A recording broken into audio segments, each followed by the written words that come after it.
আসসালামু আলাইকুম। সবাই কেমন আছেন? আশা করি ভালো আছেন। তো আমিও ভালো আছি। আর বিশেষ করে আপনারা অনেকে টিকটকে মেসেজ দিয়েছেন, ভাই রাশিয়ার পরিস্থিতি কেমন, রাশিয়া কেমন, আমি যাইতে চাই। অনেকে পেপার জমা দিয়ে দিছে, অনেকে টাকা টোকা ক্লিয়ার হয়ে গেছে, রাশিয়া আসতে চাই। তো রাশিয়ার পরিস্থিতি কেমন জানতে চাই তারা। তো আসলে আমি সময়ের অভাবে আমি মেসেজে রিপ্লাই দিতে পারতেছি না, ঠিক আছে? তো এই জন্য আমি ভিডিওতে বলে দিতেছি, আপনারা শুনেন। রাশিয়াতে যারা আসতে চাচ্ছেন, কে কোথায় যাইবেন তা আমি জানি না। তো আমি যে কোম্পানিতে আছি, সিনোপেক গ্রুপ এলএলসি কোম্পানিতে, আমরস্ক অঞ্চলে। তো এইখানে যারা আসতেছেন তারা আসেন, অসুবিধা নাই। তবে এখানে ঠান্ডা প্রচুর, এটা আমি ভিডিওতে বলে দিছি, আরো অনেক ভিডিও আছে।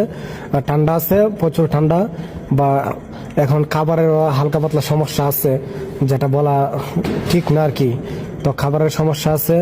তারপরে আপনার এখানে আপনার স্যালারি $600 দিবার কথা, কিন্তু এখানে $550 স্যালারি দিচ্ছে আমাদেরকে, ঠিক আছে? $50 ওনারা খাইটা রাখতেছে, বলতেছে 1 বছর পরে নাকি দিয়ে দিব, বুঝছেন? তো আসলে এখানে যারা আছে, রাশিয়াতে যারা আইছে, তারাও সবাই চেষ্টা করতেছে এই কোম্পানি ছেড়ে যাওয়ার জন্য। অনেকে চেষ্টা আছে, অনেকে চেষ্টা করে না, যে কোম্পানি ছাড়লে তো লস হইব, টাকা টোকা খরচ করে আইছি, কোন জায়গায় যাবো, এই ভাবনা নিয়ে তারা মানে কোম্পানিটা চেঞ্জ করে না। আর অনেকে ধারণা, এত কষ্ট, এত ঠান্ডার মধ্যে কাজ করতেছি, বেতন অল্প, আমরা কাজ করব না, চলে যাব, চিন্তা ভাবনা অন্য কিছু নিয়ে নেই, ঠিক আছে? তো আপনারা আসেন, সমস্যা নাই। যারা আমার স্থলে আসতেছেন আসেন, আমরা আসি, যেহেতু আসি, আইলে অসুবিধা হইতো না আশা করি। তো এখানে আপনার যারা $700 $800 বাংলাদেশে বইলা দিতেছে, কারণ $600 এখানে আসার পরে $600 সবাই দিতেছে। স্কাফোল্ডিং যাই কোন $600 বেতন সবাই। আর এখান থেকে আবার $50 ওনারা রাখতেছে, যদি ভাগ্যতা হতো এটা দিব, না থাকলে কিছু করার নাই। তো এই জন্য ভাবনা চিন্তা করে আইসেন।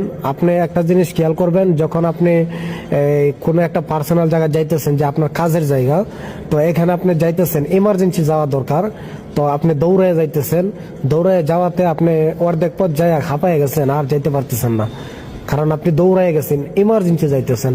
আর আপনি যদি হাইটা যান, একটু সময় লাগবে বেশি, কিন্তু আপনি যদি হাইটা যান, আপনি যে জায়গায় যাওয়ার কথা ওই জায়গা ছাড়াই আরো অনেকটা সামনে যাইতে পারবেন যদি হাইটা যান।